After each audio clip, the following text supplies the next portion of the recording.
Next-Gen racers, the high-tech race cars that debuted in Cars 3 and put 34 stock car racers out of their jobs. Next-Gens are for the most part pretty modern and sleek looking, so today I'm going to be ranking all of them from worst to best. This is all, of course, based on my own opinion, as my list will probably be different from yours. And no, this list isn't based on how good they performed in the movie, so Jackson and Cruz won't be at the top. Each racer will be put in a tier from F, being the worst one, all the way up to S, that being the best one. Now, Next-Gens have always been my least favorite generation of Piston Cup racers, so I'm going to be more harsh towards them compared to, say, the Cars 3 veterans. But what makes a good racer? Well, for Next-Gens, it will be modernizing elements of their predecessors, keeping things that are synonymous with the sponsor, but evolving them to something new, yet also not deviating too much from what the sponsor is supposed to be. I decided for this list to not just include the 35 Next-Gens from the movie, but also the 5 NASCAR Next-Gens of all the sponsors. I won't, however, rank the other NASCAR Next-Gens of the pre-existing racers, such as Ryan or Chase, on the main list, but I will be shortly covering them at the end, along with Rust-eze Cruz, because why not? Anywho, let's begin with the list, starting with the F tier, racers that I do not like. Now, if you know me, then you would know that Cruz is my absolute favorite Piston Cup sponsor. Claude Scruggs is my favorite character from the whole Cars franchise, and has been since I was young. Hollister is my favorite racer from the Cars the video game, and Brian Spark was a fresh new addition who took a different approach while still staying true to the sponsor. But as we all know, in Cars 3, every single veteran racer had their next-gen counterpart, and for Brian Spark, that was George Newen. Now, at first, I actually really liked George Newen and consider him one of my favorite Piston Cup racers. But the only reason I thought that was because I was blinded by my love for the Cruz sponsor. All the other Cruz cars are just straight up bangers, so there's no way that this next-gen Cruz racer could be bad. But as time moved on, I let go of my Cruz bias and I started to notice more and more issues with George Newen. He plummeted hard down my list, to around the middle spots. But as soon as I saw that initial picture of his diecast, his fate was pretty much sealed, and in about an hour, he became my least favorite Piston Cup racer of all time, and has been since. I don't really hate many things. I like to see stuff in a positive light. But I'm sorry, George Newen just pisses me off beyond belief and is the one and only Piston Cup racer I despise. But before I start ranting about George, I'll go through what I like about him. I think his name is alright, and would you look at that, that's all the good things I have to say about him. You know that cool oil design on Brian? Well, they gave that to George too, except it's bad this time. On Brian, the size was perfect. But here, not only does it take up too little space, but it also is so much skinnier than it was on Brian, it ends up not looking like oil, as well as looking ugly. You know that great wonderful color scheme of yellow, black and white? Well, let's just remove one of the central colors to make him more bland. Truly a great decision, Pixar! What about the logo? The old Cruz logo is classic and is super memorable, but I see no good old logo here. All I see is whatever this is supposed to be. Instead of the typical drip pan, they went with what I assume is supposed to be an oil spot, though the proportions just look so off on it. This new logo looks much more like someone just squashed a spider rather than oil. And don't even get me started on his hood. I'm sorry, but this just looks like straight diarrhea. It looks like shit, just like the racer. They seriously thought that this logo was good, huh? And they also made the text cursive. Yippee! My favorite form of text writing. It's sad that the drip pans didn't get to be a part of the logo, but at least they are still on the sides. You have gotta be shitting me. They removed the drip pans. They removed the drip pans. The central gimmick of these racers and what the sponsor actually produces. Why on earth would they remove this? Is it because there wasn't enough space? Well, of course not! Anyone with eyes can see that. Just look at his sides. There's nothing! There's absolutely nothing going on here! They didn't even add any contingency sponsors to him! What's up with that? If I didn't know anything about cars prior, I would have actually thought he was sponsoring for Taco Bell. Even his front bumper is extremely lame. One of my favorite things about these Next-Gens is that many of them have fully colored front bumpers, but George didn't even have the decency to fully color his, with just the sides being colored. Like, why? Either you make it fully colored or not this in-between shit. God, I just can't stand George Newman. It's almost as if Pixar themselves were ashamed of the abomination they had created, as he was one of the last Next-Gens to start racing, and he crashed in his very first race, which led to him receiving the least amount of screen time out of any Next-Gen. George Newman just fails at everything. He fails at staying true to the sponsor, and he fails at trying new stuff. He also strikes a weird mix of being both extremely ugly and extremely bland, something I don't think any other racer manages with. I mean, his XRS Rocket Racer looks better than his regular self, and that's when you know it's bad. He's my sole F-tier racer, and I don't ever see him being any higher than my least favorite racer. Claude Scruggs means the world to me, and to see this absolute menace completely destroy the entire appeal of the sponsor and legacy of Leakless just makes me so mad and so sad. Pixar, do better next time. But luckily, no one is nowhere as bad as him, so we get to move on to D-tier, races that I just find to be mediocre. I'm a person who changes his mind a lot. Like with George just now, he was one of my favorite racers once, but is now my least favorite. There are other racers too that I started off loving that I don't enjoy as much anymore, and vice versa. But there is one racer that I basically never liked, and has always been one of my least favorite racers. One that shares quite a lot of problems that I had with George Newman. And that racer is, of course, Dan Garcia. I'm sorry, but I've never understood the hype behind this guy. He has always been one of the most popular Next-Gens, but personally, I think this might be the most unremarkable and most nothing Piston Cup racer ever created. Well, except for the Apple racers, including JP, who I have ranked higher. But why is that? Well, coming off of that George Newman rant, I share similar problems with Dan, in that he completely removes all good elements from his sponsor. And I don't even love gaskets. Sage Venuspin is solid, but it's only B tier for me, which is still good, and I actually like him more than 29 of the racers on this list. But considering I have 25 of the 36 Cars 1 racers in A tier or higher, I'm obviously not as impressed by him. Which also goes to show that I either really like the Cars 1 racers, or just don't find these Next-Gens that great. Same goes for Rex, who is as high of a C tier as you could go. But despite me not having that same attachment to gaskets that I have with Leakless, I still find him to be a complete disgrace to the sponsor. Now, let me ask you this. What are the central things about Sage and Rex? Most people would probably say that you need color combo of blue, red and yellow, as well as the cookies. These are things that made them stick out more from other racers. But what happens if you remove one of the central colors, as well as one of the most iconic pieces of the design? Well, you just get a racer that has nothing that sticks out from the rest. Removing red has made his paint scheme boring, and removing the cookies just makes him dull and samey. They removed the whole identity of the sponsor. If they replaced the red with something cool, then sure, but they didn't. They just gave him some light blue. Wow, how exciting! And then removing the cookies just takes away what the sponsor does, as well as that connection to Sage and Rex. Like, why must they remove these nice special elements that make racers stick out more? And for what? A big G? You really thought this big G was better than a cookie, huh? Get out of town, Pixar.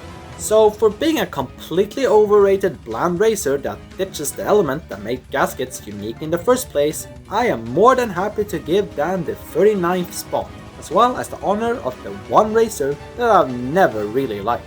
Though, come to think of it, I think I never liked Apple Stalker either. So congrats, Dan, you get no special honor. You are ass! That's what I'm trying to say here! You've always been ass! And and you'll always be ass! Good God, I'm so tired of these stupid ass Apple racers. Now, the APE drive isn't as bad as his predecessors, but it's still boring as shit.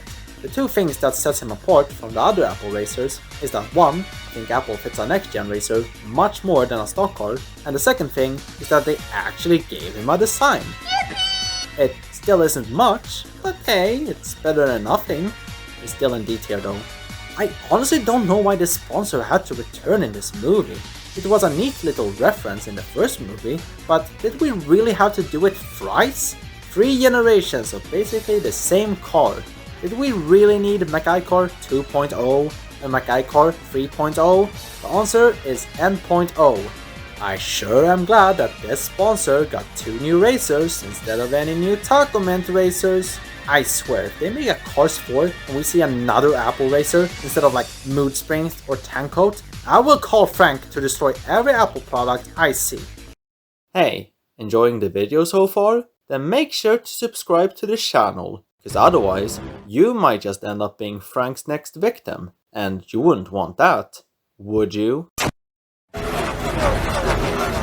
Taking the number 37 spot is Conrad Campbell. Shiny Wax was already one of my least favorite sponsors, so does Conrad Campbell here fare any better? Well, of course not, silly, he's in D tier. In contrast, or should I say contrast, to my previous 2 picks, I do have some more positive things to say about him.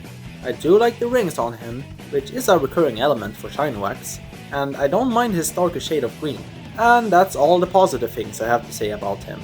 Starting off the rant list is how the green fades into black. I guess it's kind of cool in concept, though in execution it looks kinda bad. Speaking of bad, there's this big yellow star on his sides. Well, at least I think it's supposed to be a star, but it's so stretched out, which not only looks awful, but also takes up way too much space. Like, I'm sorry, but that's just gross to look at. Then we have his logo, which... wait, is that fucking Comic Sans? Really? Gosh, I just don't know what to say. This has got to be the messiest Piston Cup racer of all time. There's small bits of good covered in a bunch of nonsense. To take it a step further, in the movie, he's the only next-gen who doesn't have any headlights, as well as not being shown with any rookie stripes in one scene. The scene where he bumps Nick's ship, being the only Piston Cup racer aside from Chick Hicks and Jackson Storm to play dirty. Yeah, if there is one Piston Cup racer I wouldn't trust, then it would for sure be Conrad. Man, fuck Conrad Campbell. All my homies hate Conrad Campbell. I also just noticed that all of the Next-Gens with a number in the 80s appeared in a row. Man, they were not cooking with these number 80s racers. Though, to be honest, they never really have. Except for Chica, baby! Woo!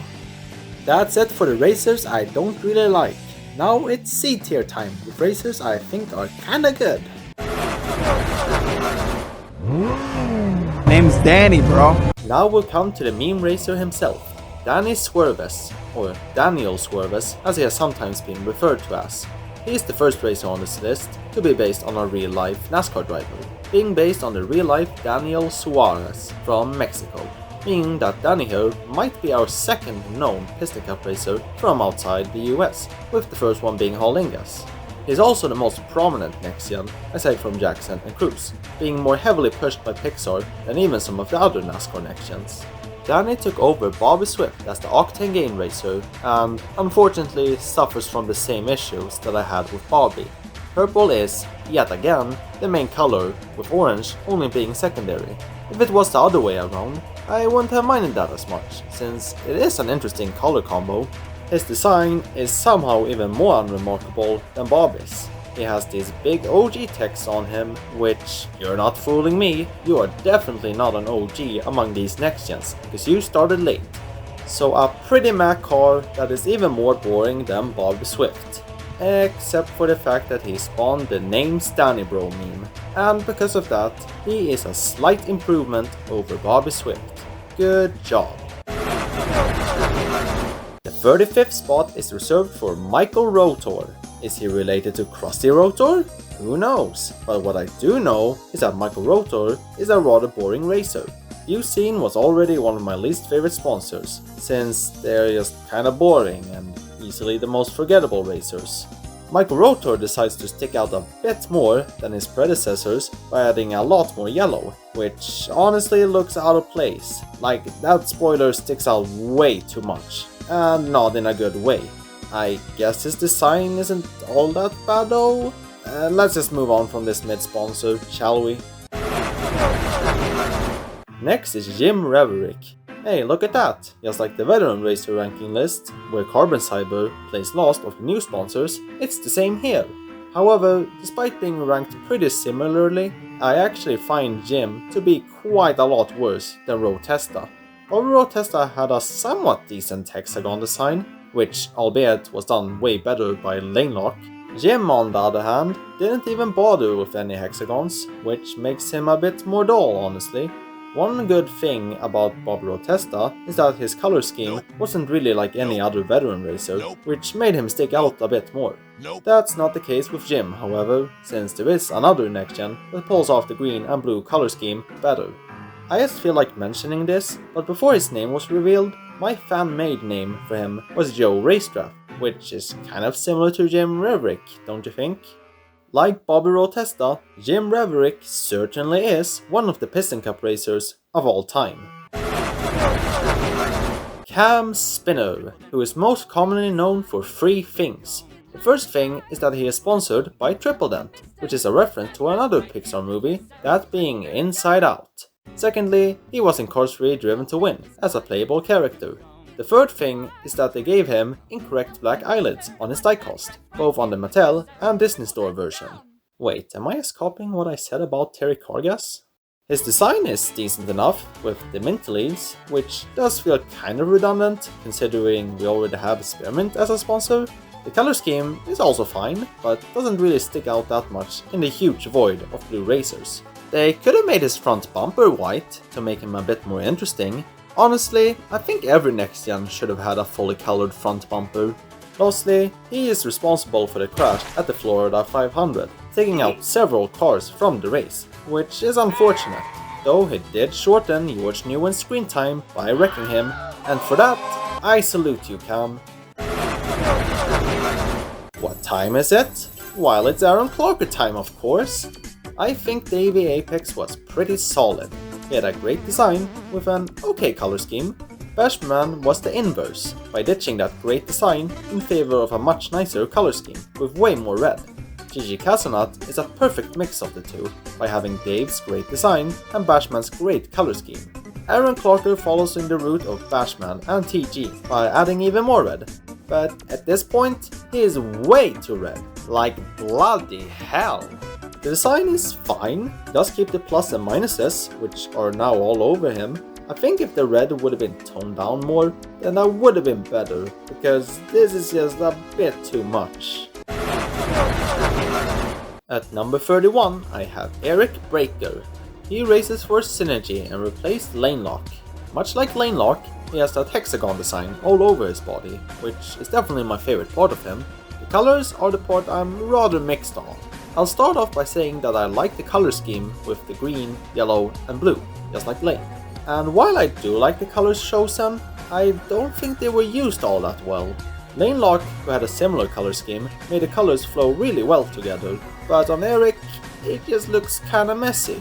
The colors are just all over the place. I don't mind them ditching blue as the main color, considering how many blue racers we have, and while it is nice that they toned down the amount of blue racers, I feel like they went a bit overboard with green ones. I think yellow would have been a much better choice for Eric's main color, and would have been a lot more unique. The last thing I want to discuss is his name. Back in 2018, he along with the next-gen Little Took a Pistons racer, Spiky Phillips, were released together in a 2-pack. But they were put in the wrong spots, which led to everyone calling Eric Spiky Phillips and Spiky Eric Breaker.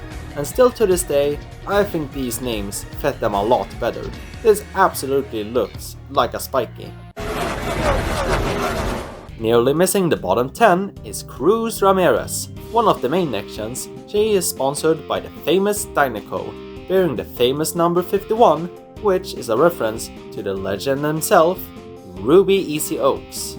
One thing that is tricky about the likes of Cruz, Jackson, and even though he's not on this list, Lightning, is that they are fleshed out characters with clear personalities, unlike these other racers that are just background characters. Personality-wise is the side of Cruz I do like. I think she's enjoyable to watch throughout the movie and I like her personality. However, one thing that I'm not sure I've mentioned yet is that I'm a person who loves random background characters. Do I like main characters? Well, yeah, of course, if they are well written, but I'm usually more gravitated to side characters. Like with the Radiator Springs townies, while I enjoy the likes of McQueen and Sally and whatnot, I'm personally more interested in, say, Lizzie or Fillmore, Luigi, etc. The same goes for background characters, who are usually just there to fill in the background to make the world feel more alive, but I've always gravitated more towards them, wondering what their story is, what is their personality. So in the case of Piston Cup racers, that does make it so I'm probably going to rank the background racers higher than the prominent speaking ones, unless the said speaking racer has a personality which I absolutely love, like with Doc or Chick. And while I like Cruz, I don't love her. But with that out of the way, what do I think of her design? Something that's easier to compare. I think it's... She has some cool dinosaurs, and that's really it. I think the Dinoco logo is really boring and clutches hard with her yellow scheme. I like her logo seen at the back, and kind of wish that was on her hood as well. So while I like Cruz as a character, I don't think she stacks up that well against these other racers, since her paint job is really basic. But putting her much lower would just feel wrong, so making it out of the bottom 10 isn't all bad, right? Up next is Bubba Wheelhouse. He is sponsored by Transper Use and is based on the real-life Bubba Wallace. I said in my Cars 3 Veteran Racer ranking video that Marcus Cranksler was a wonderful racer and was finally a Transper Use racer that I loved. Sadly, Bubba here took 2 steps back from Marcus, and while I think Bubba is still good, he is definitely no Marcus Cranksler. His design is just so much less lively, which, yes, I know Next-Gens are supposed to be simple, but there are racers that show that simplicity isn't always a bad thing. But talking about his actual livery, I think it's decent. I think the color scheme is really good, at least on his diecast where the shades of purple are much more distinct from each other. The design is the part I'm not that sold on. I think his spoiler is fairly nice, though I don't really like looking at his sights. I just don't think these bubbles look good at all. Finishing this off, I just wanted to mention that I have every Transper Use racer in a different tier. Marcus is A tier, Lee Revkins is in B, Bubba is in C, and then Medford is in D tier, where he belongs. When Cars 3 first came out, we got to see most of the older sponsors reimagined for both stock cars and Next-Gens, which was really cool to see. 7 sponsors though weren't as lucky as they didn't return, but lo and behold, eventually came the NASCAR diecast line to our rescue, which gave us Next-Gens for all of the background sponsors that didn't return, except for Tacoment. Of the 5 new Next-Gens we got, I would easily say that my least favorite is William Byrev, based on real-life William Byrev. William Byrev is our first shifted drug racer since Kevin Racing Tire. The thing I really like about Kevin Racing Tire is his unique color scheme. Pink plus yellow with the white rims is certainly an odd color scheme that I can't help but admire. Though for years his diecast was inaccurate, since he was for some reason red, which just makes him a bit more generic. If I had a nickel for every time they made a pink racer red in their diecast form, I would have 2 nickels, which isn't a lot, but it's weird that it happened twice. Sadly, William Byrev here went with Kevin's original diecast scheme of red plus yellow. The design is also quite similar to that of Kevin, with also having just an overall whatever design.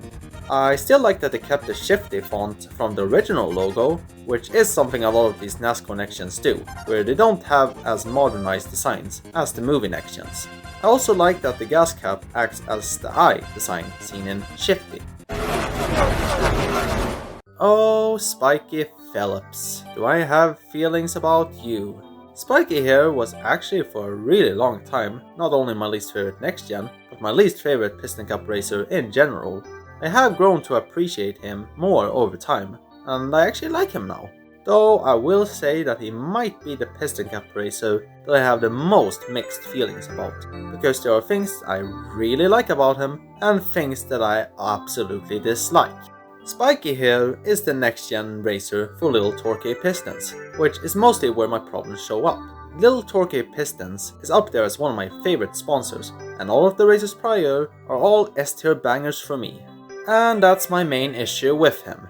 He completely ignores the red and white that worked so well on the other ones. They basically just sucked out all of the colors, now just being different shades of blue, which is just so generic. We already have a mediocre blue plus yellow number sponsor with USEAM. But aside for the much more generic color scheme and completely removing an aspect I adored from Ralph, Spiky does actually have a really nice design. I really like his sort of water design he has going on, which, come to think of it, Cars 3 Ralph looks to have that as well. And even going back to Cars 1 Ralph and Lee Jr., they also had a sort of wave design too. So I guess the water element has always sort of been there. I like that his logo is a L and a T that also looks like a piston. The font used for the 117 is sort of generic, but it's still an awesome number nonetheless. Though I don't understand the thought process of removing white and red, but then keeping the number yellow, since it looks hella out of place. An interesting fact about Spiky here is that in his concept art, he was depicted with thick eyelashes, presumably meaning that he was intended to be female, which would have been great since we only have like 3 other female Piston Cup racers. Although the name Spiky is gender neutral, so maybe he actually is female, though he isn't depicted with those thick eyelashes in the movie. But neither is Misty, so who knows. My favorite part of Little Torquay Pistons is the mascot, Little Miss Piston, that has always been present on its racers, and it's still on Spiky, with basically no changes on its design. You just can't change perfection, I guess. The reason I find this to be so great is the fact that so many Next-Gens remove special elements that made sponsors stick out, and them keeping this special element that makes Little Torquay Pistons so memorable is nothing short of a miracle. I mean, can you imagine if they didn't have Little Miss Piston on him? That would be like if the Next-Gen Leakless racer didn't have any drip pants, or if the Next-Gen Gaskets racer didn't have any cookies. Oh wait. Spiky Phillips was for sure the hardest racer on this list to rank. I really like his design, but I'm sad about what they did with the colors. The thing is, I'm probably judging him too much for what he could have been, instead of truly seeing him for what he is. I'm sure if I didn't link him as much with his predecessors, then he would have probably been ranked a lot higher, but for now, he will stay at the top of C tier. Now we move on to the longest tier on this list, and that is the B tier. This will be a long one. First up in the B tier is Karsten A. Stillen, another one of those NASCAR diecast Next-Gens, with him being sponsored by Sidewall Shine. The Sidewall Shine racer in Cars 1 is Slider Petrolsky, and while I love Slider, he's always just lived under the shadow of Claude Scruggs for me, since he sports the same yellow, black and white, just with a way less interesting design. But in the Next-Gen world, leakless is shit, and Karsten here basically just makes George Newman obsolete, since he's just better in every single way. His color scheme is definitely my favorite aspect of him. He's yellow, black and white, as well as even throwing in some more red that previously only appeared in the logo. Though I will say that the design is honestly extremely lame. He's got these black areas that fade into yellow, which is almost what the entire design comes down to, and it isn't interesting enough to make that most of the design. He has a black line on his hood that extends to his back windows, which is sort of cool, but I think for sure that if they used that exact same line for his right side as well, then that would have been way better. I'll end off positive by saying that unlike his spoiler, his rim colors look great on him, and they gave him a fully black front bumper, unlike a certain other racer I know, so good job on that. Chase Racelot takes 25th. Darn, one short huh? Being based on the real-life Chase Elliott, he races for Vitaline and replaced Brick Yardley after nearly 10 years of racing. Chase goes with his light green color while keeping the classic white, as well as the grey from Brick, which was a good move since I think grey fits pretty well, though his design is honestly not that great. Shay's race out here was actually one of my favorite Next-Gens for a really long time. Reason being because of that wonderful emerald metallic foil on his diecast, but I feel like that's all he really has going for him. While that aspect of him is great, it's honestly the only part of him that's somewhat interesting. Sorry Chase, but it takes more than just a flashy metallic foil to be great. Now we get to the last of the original 4 Next-Gens based on real-life NASCAR drivers, and that is Ryan Inside Laney, based on Ryan Blaney. Took you a long time to come up with that name, huh? He is the first of the 4 to start racing, and is also the only one of the 4 who races for one of the new sponsors, that being Blinker. He retains that orange plus blue color scheme from Speedy Comet, though his design isn't as strong. He does have a bunch of hexagons on the blue areas, and speaking of the blue, I like how if you look at him from atop, it looks like he's sort of wrapped, like a Christmas present. Ryan Laney in the world of diecasts is sort of infamous, because for a while there, Mattel just would not stop putting him in just about every multi-pack under the sun. Like, good god, he was everywhere. Another well-known fact about Ryan Laney is that in the crash that occurred at the Florida 500 race, his colors got swapped, now being cyan with bits of orange. This led to a lot of people thinking that this was a next-gen shifter drug racer, which people called Pluto Oswald. I don't know how people thought that this was shifter drug, though considering how some sponsors have changed so drastically over the years, I guess it isn't too far-fetched. At least we got William Byrev now for you shifter drug fanatics. Barry the Pedal takes the number 23 spot. He is the next-gen RPM racer, sporting all the classic RPM features, such as the R being white, while the PM is colored, the number 6 in 64 looking cool, and of course the yellow paint scheme with complementary orange and blue. Wait a second, it's not yellow! So yeah, Barry decided to go the Octane Gain route where he ditched yellow for indigo, but at the same time, his roof is, aside from the number, completely black. So is he also copying vinyl toupee now? What was so wrong with the old look? Though, to his credit, it does look quite cool. The yellow, which fades into orange and then to red, looks good and gives me a sunset vibe, fitting for post-Meridian PM. So PM. I also think his contingency sponsors are really cool, having that same effect. Do I wish he would have been more similar to his predecessors instead of just another purple next-gen with the Danny model? Well, yes, but this new look is pretty fine too. Noah Goshek is next. Compared to the other clutch shade racers, he now has green as his main color, with blue being secondary. Sure, why not? It does unfortunately drop white almost entirely, aside from his plus symbols. Speaking of the logo, it's still the typical clutch shade bandage, with a plus, though it's also made to look like a C and a A, as in clutch shade, which not only is a nice detail, but it doesn't say clutch shade elsewhere on his hood, unlike certain other Next-Gens that also have shortened names as well as the sponsor name.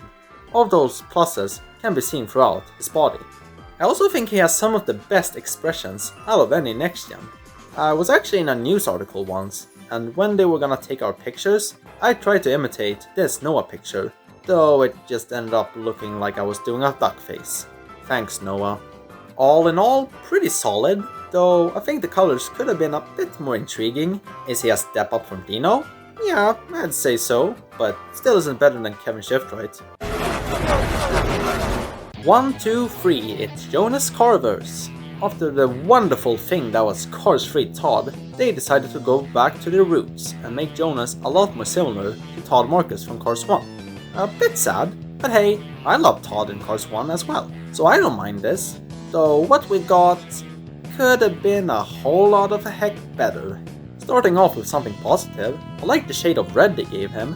The logo is no longer cursive, which I don't mind. It also retains the classic checker design, like his fellow no-stall predecessors. Though that's also where my critique comes in. There is just something missing. And looking at the checker design from Cars 1 Todd, then you can probably tell where I'm going with this. The red squares should have 100% been white. Like, why aren't they? If they were gonna go back to the classic no-stall style, then they should have fully committed and not leave it feel unfinished. On his prototype picture, he actually had some white squares on his side, as well on his spoiler, so it shows that it was at least considered at some point. Another problem is his die-cast. Black areas look way too brown/dark red, which also feels off. Jonas is a tricky one. There are things that I really like about him, and things that I'm not very fond of. With some small tweaks, he absolutely could have been one of the best Next-Gens, but as it stands now, he certainly isn't one of the greats. Honestly, this was a pretty disappointing showcase for the number 100s this time around. Starting off the second half of this list is Tim Treadless, one of the first Next-Gens revealed, as well as the first of his model to be released as a diecast, thus making every preceding Next-Gen with his model to be classified as part of the Tim Treadless model. Come to think of it, Aiken Axler was the first of his model to be released as a diecast, making Nitrate 2 out of 3 in being first. Sorry Phil. Like I just mentioned, he is the Next-Gen for Nitrate. So how well did he do in keeping up the legacy? Fairly decent I'd say, and much better than fellow 2006 diecast sponsor used to suck less. He keeps the orange and white, but instead of being black, they instead decided to go with this dark brown color instead, which doesn't look half bad. I really like how they added a flame on the O's on the Nitrate logo. Same goes for its number 28, which is surrounded by a flame. There are some other facts too about Tim Treadless. One thing is that he actually has a backstory where he was shown having beef with Jackson Storm before they entered the Piston Cup. Another fact about Tim is that he is the only Next-Gen to not be shown with any rookie stripes. Weird. Up next is H.J. Hollis. Racing for N2 he sports a classic purple plus green combo, though this time the green takes center stage. An interesting choice for sure that I think works decently well.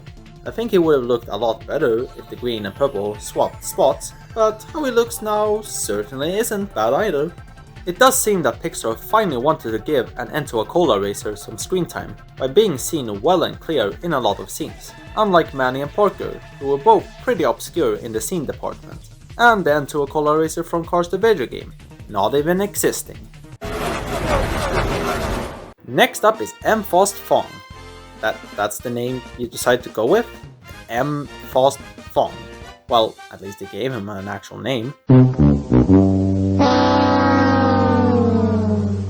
He's the Next-Gen Revengo racer, believe it or not, since color scheme wise, he is nothing like his predecessors, though I don't find that to be an issue at all. Revengo was just another blue sponsor, so them going for this unique color scheme consisting of turquoise and yellow was a nice change. Though I guess there weren't any other sponsors that were blue and orange, so they should have probably just given this color scheme to ViewScene, is what I'm saying. So color wise, he's great, but what about the design? Yeah, it's pretty good. Like Misty and Revengo Racer, he keeps the arrow motif, with big ones on the turquoise areas, which almost gives him a sort of zigzag pattern. Though if I were to have one complaint, then it would have to be his carburetor decongestant text under the Revengo logos. It just looks weird with how small and skinny the line is. But to end it on a good note, there's the actual Revengo logo. There's the obligatory arrow for the sponsor, but it also acts as a hyphen between the Rev and Go, which is a really clever touch. Now we've made it to Herb Kerbler, who races for the ever so beloved as well as hated sponsor of 4-wheel drive. I swear, 4-wheel drive might be the most polarizing sponsor of them all, where you either love it or you hate it. I'm on the really like it side, as I have started to really appreciate the uniqueness of its racers, especially Tommy Highbanks, our lord and savior. Herb here sports a lot of the off-road decals, like the tread marks on his hood and roof, as well as nice off-road decals on his sides. I especially like how his big number 54 is stylized like that. I also really like the shade of green they used for him. It makes for a pretty good evolution of the sponsor by having that dark shade of green, which I would say looks a lot nicer in the movie compared to his diecast. It looks a lot more metallic in the movie, And for years now, I've been in the belief that if there is one Piston Cup racer that would greatly benefit from a metallic variant, it would be Herb. My favorite aspect of Herb is that he is the replacement to Tommy Highbanks, which means I get to compare the two, and the more I get to talk about Tommy Highbanks, the happier of an individual I'll be. Like, come on, it's Tommy Highbanks for crying out loud, how could you not like him? I'm completely obsessed with Tommy Highbanks, and I can't really explain why. Oh, right, I'm supposed to talk about Herb. One negative thing about Herb is that he doesn't have the trees like his predecessors. Wish they could have incorporated them, even if subtle, but oh well. I still think Herb Kerbler is a really nice racer with a lot of cool elements you wouldn't see on other Next-Gens. So Herb is pretty cool in my books. But not as cool as Tommy Highbanks! God, I just want to talk about Tommy all day. Can you guys tell that I love Tommy? He's just so... Nick Shift, the racer that finally sent old man Ernie Gearson to the retirement home and got bumped by Conrad Campbell for it. So what do I like about Nick Shift here?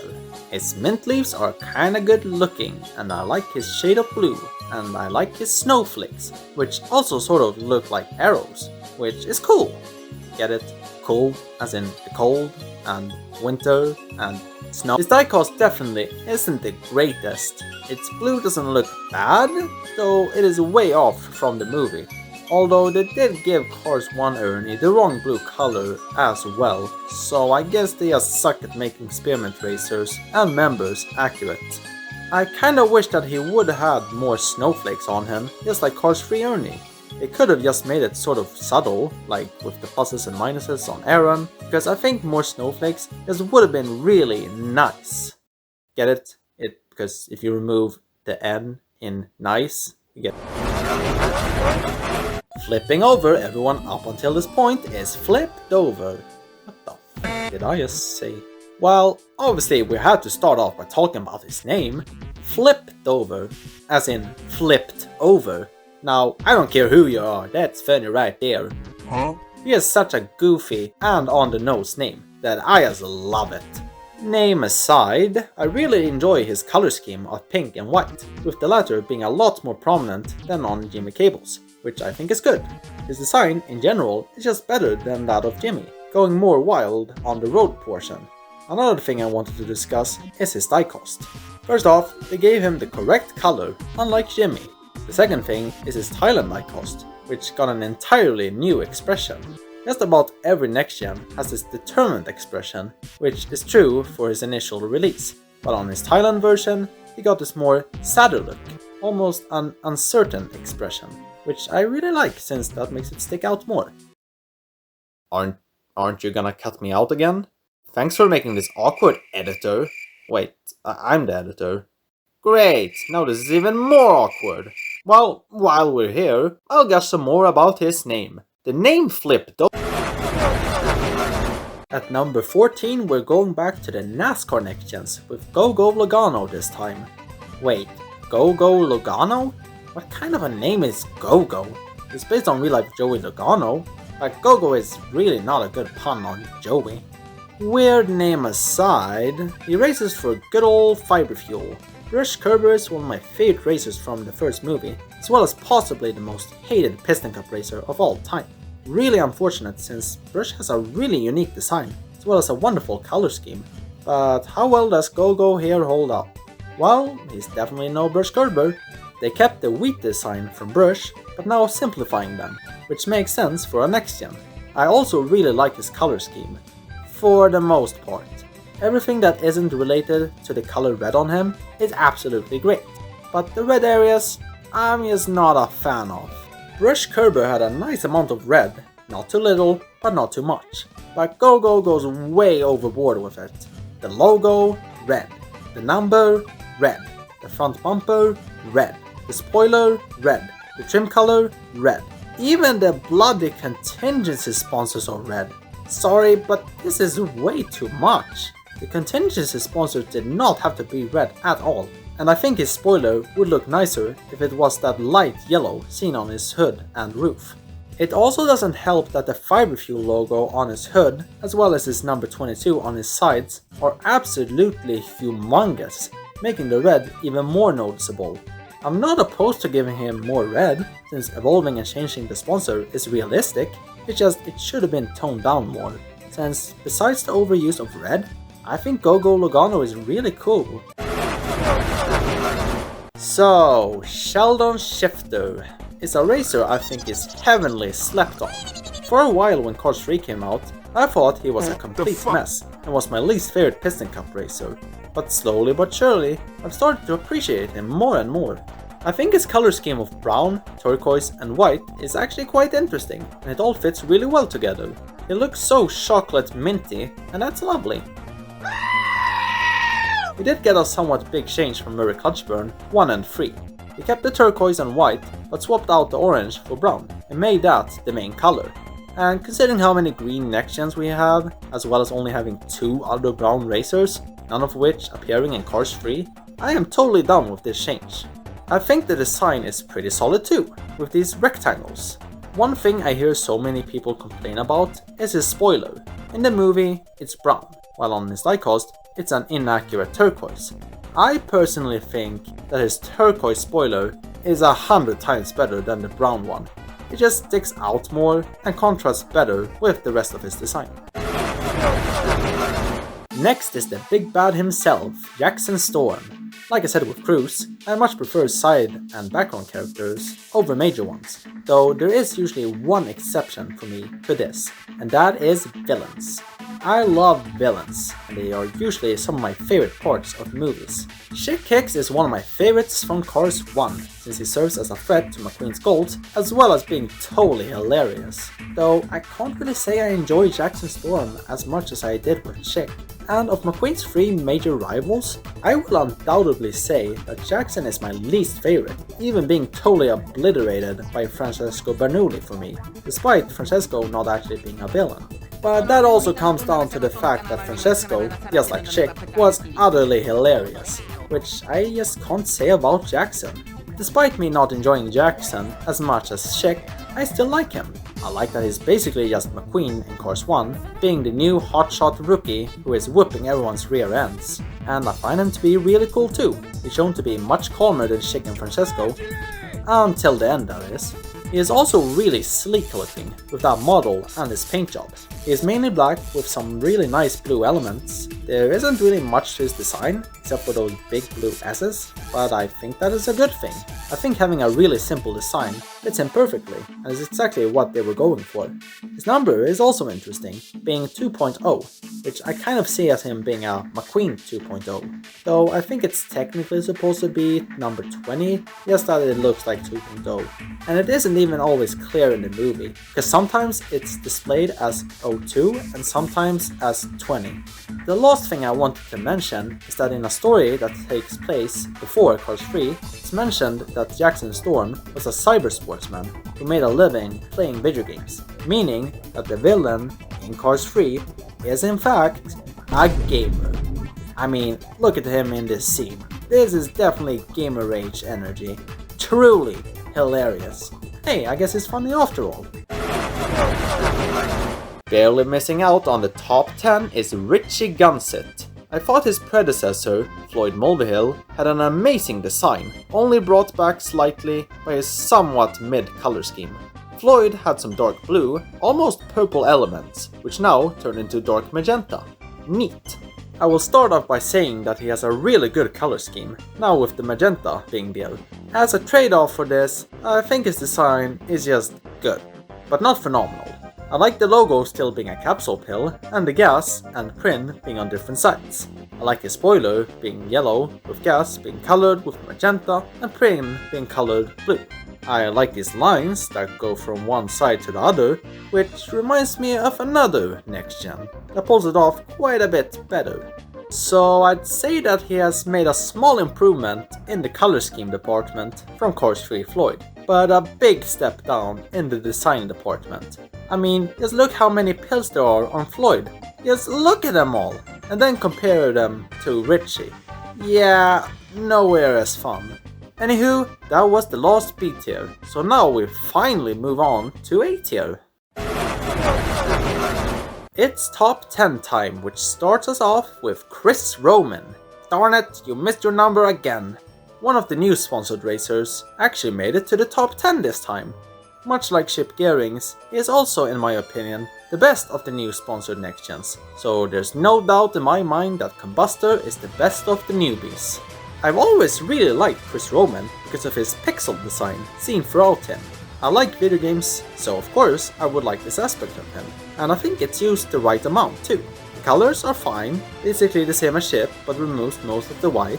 Would have liked to seen it a bit more than just his logo and trims, though despite the just somewhat fine color scheme, I think they used it as well as they could have, since I think the amount of blue and green is just about right.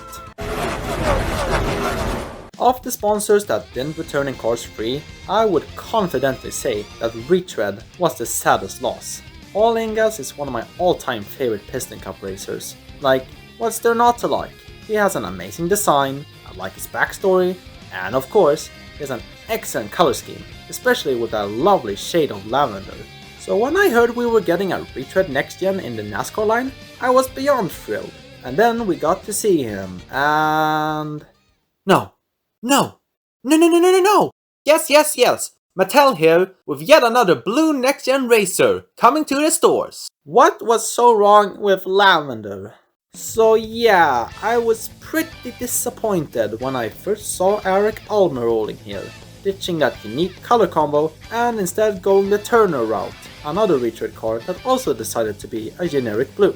Though, to Turner and Eric's credit, still a really good color combo, but man, just imagining what could have been makes me sad. Because him being blue instead of lavender is honestly my only real complaint with him, since the rest of him is really great. Like I said, I think this is still a good color palette, and him being blue with red and white does make up a little bit for not getting that with Spiky Phillips, the classic blue, red and white sponsor. The design is where Eric really shines. I loved the tire tread mark design on Paul Ingas, and it's used effectively here too. I like how it progressively rises up with the red and white lines. And he might have my favorite spoiler design out of any Next-Gen. The tire marks are just such a nice touch to the spoiler. So overall, I really like Eric, though if they just gave him a shade of lavender, then he would have probably been an S tier for me, and in contention for being my favorite Next-Gen. But it is what it is. They did it. They finally made a primarily white racer that doesn't suck. Enter Paul Conrad. They just took a look at the other bumper save racers and said, what if we were to just swap the colors around to make something a bit more unique? And boom, we got Paul Conrad. So as you could probably already tell, I'm a big fan of his color scheme. White plus red plus blue. Like other Next-Gens, I really enjoy his fully colored bumper, I really like the spoiler, I like how the logo is a big B with a dollar symbol on top of it, but the best part about him is his sides. The blue areas as well as the S's look great. I guess my only complaint about him would be that the number 9 looks a bit weird on his right side. It's tilted, which I think it looks nice on his left side, though because of it tilting, it just looks a bit weird on his right side. Still not a big deal breaker though, for what is a great racer. After the bizarre decision that was Rev Road Ages, we are finally back in business with Well Rush. Still nowhere as good as Krusty Rotor, but man, is he a glow up from Rev. He somewhat went back to the roots of Krusty, with Krusty being a pinkish purple and Will being just purple. And man, what a color scheme he has! Purple being the main one, with the typical black vinyl top, and then some yellow too. His color scheme is absolutely phenomenal, and screams Waluigi. This is the main reason why he's ranked so high up, since I don't think his design is all that great. It's basically just these small squares, much like the ones on Carl Clutchen, though I will say that I really like what they did with the number. Honestly, would have liked it more if they brought back the spray can motif from Krusty, though I can admire that all vinyl 2P racers tried something new and are so different from each other, even if it didn't always work out that well. So Will is a racer who I think has a somewhat meh design, combined with an awesome color scheme that is so good that I just had to put him in A tier. though I will say that his diecast is honestly kind of bad. He got hit extra hard by the Made in Thailand ugly pill. The purple is way too shiny, and the yellow is now gold? Easily the biggest disappointment from any next-gen diecast. Like, jeez, how did you mess him up this bad, Thailand? Red Trunken takes the number 6 spot, sponsored by the ever so lovely Mood Springs. Though he didn't keep up the trend of all Mood Springs racers being S tier, since he's only an A tier. But why is that? This may sound stupid, but I just don't think he has that same charm that the other Mood Springs racers have. I don't know how to explain it, but he just feels a bit more generic compared to the others. Maybe it's because he isn't wrecked badly while having an iconic line? Maybe it's because he isn't always seen near the back? Maybe it's because he doesn't have a funny name? I'm not quite sure. Let's talk about his design, and maybe I'll find out why. First off, he has a great shade of blue, just like his predecessors. I really like his grey areas, with that really nice pattern. I think I know what my problem with Ed is, and that is the logo and especially his number. The old Mood Springs logo is just so classic and so lovely, and to their credit, I think the logo isn't half bad here. It's a lot blockier now, but they still try to make the M look like a spring. Though, why does the logo have to be blocky? I mean, have you ever seen a blocky spring? No, my real gripe with Ed is definitely his number. Just look at Shucks 33. What does it look like? Well, a spring of course.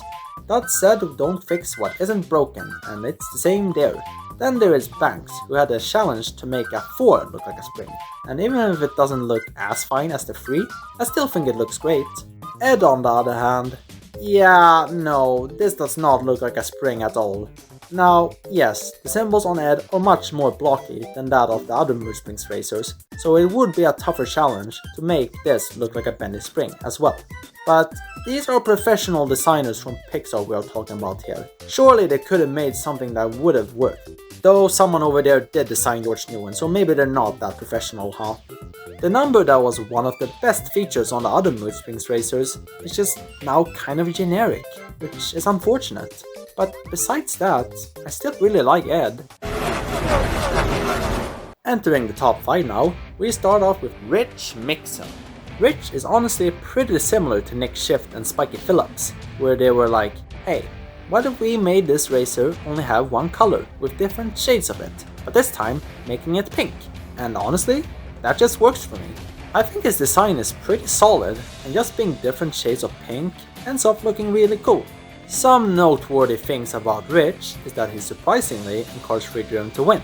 Can made somewhat sense since he caused a big ruckus and also races for one of the new sponsors, even being a reference to another Pixar movie. But Rich here is just some random background racer that races for an old sponsor and even keeps the same number from Eugene, since all of the other speaking Next-Gens of old sponsors have new numbers. Though he was the first Next-Gen during Cruz's acid trip to be turned into a tractor, so maybe that's why. Speaking of Eugene, and under the hood, they called Rich Mixon Eugene Carbureski. Honestly guys, they're not that similar to each other. Come to think of it, they also called Reb Meeker Eugene Carbureski once. If I had a nickel for every time, wait, I already did that joke. The last fact about Rich is his name, Rich Mixon, which is really similar to the 37th US President, Richard Nixon. Why they named him after him of all presidents? I'm not sure. The thing I find to be annoying is that Nixon was the 37th president and Mixon is number 36. Couldn't they have named him after the actual 36th president, who I don't know the name of and I'm too lazy to— Oh, come on! They called him Tim too? Taking the number 4 spot is JD McPillar. Finally a racer that landed on its own number. I have a lot of similar feelings about him as I had with Cars 3 Todd. While on one hand, it's a bit unfortunate to see the white and yellow go, his new look is just so vibrant. And the addition of lime green, blue, and even black makes for a fun color scheme. While the color scheme is good, I don't think it's as compelling as the one seen on Todd. These lines are decent enough and do look better than the similar ones present on Richie Gunsit. It also feels like something is missing on his tires. They have grey rims with lime green trims, which I don't think is that great. His endurance racer actually has fully lime green rims, which I think looks a lot better, but we aren't factoring in the expanded universe for the diecast line on this list. Though I think his front bumper being blue was a nice choice, and I will say that I love what they did with the logo. It looks really modernized and gosh darn cool as well. Is he my favorite toe cap racer? It's honestly really close, but I will have to give the slight edge to Rusty Cornflow because of his long spoiler and his slogans, hitch protectors, and for the one night hitch. I love adult jokes in my children's movies. Claiming the bronze trophy is Steve Slick LePage. This was a pretty tough one to rank. I personally think that Trunkfresh has the most solid racers overall. If you saw my video where I ranked the Cars 3 veteran racers, then you would know that Steve's predecessor, Dirksen D'Agostino, is my absolute favorite Cars 3 veteran, and is overall my second favorite Piston Cup racer after Claude Scruggs. And I adore the other Trunkfresh racers too. And while Steve being my third favorite next-gen is nothing to sneeze at, I still wish I could have held him in the same regard as the other Trunkfreshers. And the thing is, I think Steve was really close to being greater. Just some small changes would probably have made him my favorite next-gen of the bunch. But let's talk more about his design and what I like. I really like his metallic foil, I love the green they chose for it. I'm also glad that they still kept the flower design, though I wish it was more prominent. He has a two-piece grill, always like it when racers have that. And I also feel really sorry for him, getting completely destroyed by Cam Spinner. There is actually an alternate take of the crash scene, where when McQueen moves out of the way, Steve comes in at high speed and crashes, looking like he crashes into the camera. Honestly, wish they kept this version, because it would have been funny. The choice of dark green is something I'm not that fond of. It looks really nice, but I feel as if the more typical Trunkfresh black would have looked even better and contrasted better with the rest of the design. Another issue I have with this is that it isn't really that special to him, since so many Next-Gens are already green, and we even have Herb Kerbler and Connor Camber as dark green racers too. Heck, even in Under the Hood, they mistakenly called Steve LePage Conrad Camber. The second issue I have with him is his diecast. I'm not factoring in the diecast too much for these rankings, unless there is something significant about them. The issue I have with him is the foil they used. They opted for a more lime green, basically gold, which I think is inferior to the one he had in the movie. But sure, it still looks kinda cool, I guess. But the foil used on Steve is just awful. It peels off way too easily, like it's not even funny considering how rare his diecast is. This new almost gold foil also makes it so his contingency sponsors and his number 34 are harder to see. And while I don't mind this new shade on his hood, because it's next to the green, which looks nice together, but his sides are just really dull now, without any light green. I really wanted to put Steve in S tier with his fellow Trunkfresh comrades, but I just couldn't. He just doesn't do enough for me to place him there, which is really disappointing. Though, despite all of that, I still obviously like him a lot, just not as much as I wish. When we got the diecasts of William, Karsten, Gogo, and Eric, we all naturally thought that the Kyle Busch Next-Gen would be sponsored by Tacoman. It makes sense, since Kyle Busch has been sponsored by M&M, a candy company, but also because bringing back Hostile Takeover Bank or Dale Earnhardt Inc. wouldn't really make that much sense, since they aren't background sponsors and are tightly tied to their respective racers. But to the shock of almost everyone, the Kyle Busch racer was actually sponsored by Hostile Takeover Bank, instead of the supposed Tacoman. It was really weird to see, since HTB is Shikex's sponsor, and thus made sense for Shikex being the only racer sponsored by it. Though on the other hand, it did also kinda make sense to have Kyle Busch as the HTB Next-Gen. I basically know nothing about NASCAR, but from my understanding, Kyle Busch is known for his aggressive racing style and being seen as an antagonist of NASCAR, so him being off the same team of Chick Hicks kinda makes sense. They even used Kyle's nickname, Rowdy, as the name of the Next-Gen, being called Rowdy Revin Busch. On one hand, it's really sad that Tacoman didn't receive any NASCAR Next-Gen. You get nothing! and while I do think it was more disturbing to receive one, I've gotta say that I absolutely adore Rowdy here. They kept the same color scheme from Chick Hicks, being mostly green, in addition to having some yellow.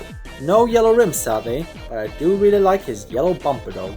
He still has the balloons, and the number 18 looks great too. I also like the fact that he is the only one of the NASCAR Next-Gens to be angry, while the other ones sport a neutral expression. But then we get to the most exciting element. You know how Chick Hicks' design basically boiled down to him having a shit ton of contingency sponsors? Well, they used that element and incorporated that to Rowdy's actual design. From his hood, to his roof, to the spoiler, and to his sides. It's so cool that they took Chick Hicks' stickers and actually made that into a more coherent design. It just looks so cool. And did I even mention that all of the logos used are the actual logos used on the Next-Gens? They could have just used the same old logos that Chick Hicks had, but they went the extra mile to make it as special as possible. Rowdy is just so awesome. Incorporating the gimmick of Chick Hicks' stickers into an actual design is just so fun to see. I still like Chick Hicks more, since he's motherfucking Chick Hicks, but this is great too. And what better placement for him than the runner-up on this list? Now there's just one more Next-Gen left, and my one and only S tier. Let's go! And my favorite Next-Gen goes to none other than Harvey Rodcap. Harvey here is my sole S tier Next-Gen. So why is Harvey my favorite Next-Gen? Well, the first thing we gotta talk about is his colors. He's drastically different from the previous ECIO racers, who were mainly blue and white, while Harvey is mainly black, with bits of white and blue. I'm all for less blue racers, and the black isn't actually such an odd choice if you dig deeper, because the ECIO holder from Cars 1 actually had prominent black areas on him, so it's cool that they used that for Harvey too. The black looks really cool, and the blue complements it really well too. I really like how his entire back is blue, as well as his spoiler. I like that the logo is pretty much the same as the older one, but just more simplified. His diecast is inaccurate, where he's no longer black, but is instead this grey color scheme. I probably prefer his movie version though, but this look is pretty darn great as well. He also decided to go the Cars 3 Ernie Gearson route, where he has a really different expression from all other Next-Gens. Almost all of them are determined, looking quite grumpy in the process. Meanwhile, Harvey has a more sad expression, kind of looking like his concerned expression from the movie when McQueen had his crash. Another thing I like about Harvey Rodcap is his name, which, fun fact, was actually a fan-made name for Revengo Racer. Maybe that's why he doesn't have a name. He was also the first Next-Gen besides Jackson Storm to be seen on screen, and was also one of the first 6 Next-Gens to start, which was well deserved. They could have just made Harvey any old blue racer and call it a day, but I'm so happy they didn't. Harvey Rodcap just feels like a natural progression of ECIO, being both simple, but also adding in new elements that flow well together. Next-Gens may not be my favorite Piston Cup racers, but Harvey absolutely deserves to be in the favorites list. But we aren't done just yet. I'll now quickly go through the NASCAR variants of the older racers, as well as Rust-eze's Cruz. The worst one is Danny Swerves. I pretty much like him equally with the old version of him, but I think his design is now slightly weaker, so the OG Danny is the cooler Daniel. NASCAR Chase is next, easily the biggest downgrade from the original version, because he no longer has that emerald foil, as well as having out of place black areas now, so he gets put under Jim, but over normal Danny. After that is Rust-eze's Cruz. I like her red rims, and I like that the number 95 turns into a lightning bolt at the back. She places below normal Bubba, but slightly above regular Cruz. Next is NASCAR Cruz. She's basically just an upgrade from regular Dinoco Cruz in every way, with way nicer decals and a nice Dinoco blue spoiler. Better than William Byrev, but worse than NASCAR Bubba.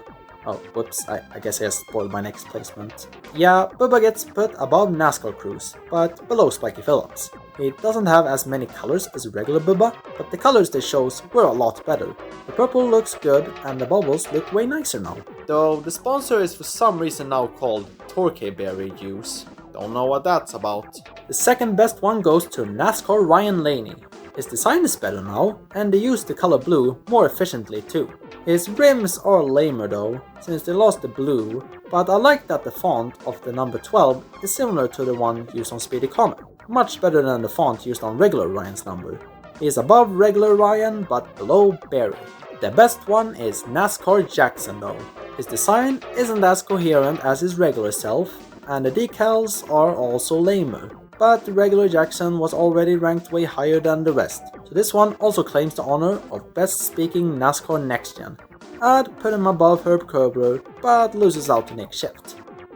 So here is the final tier list of the racers. Anywho, thank you so much for watching.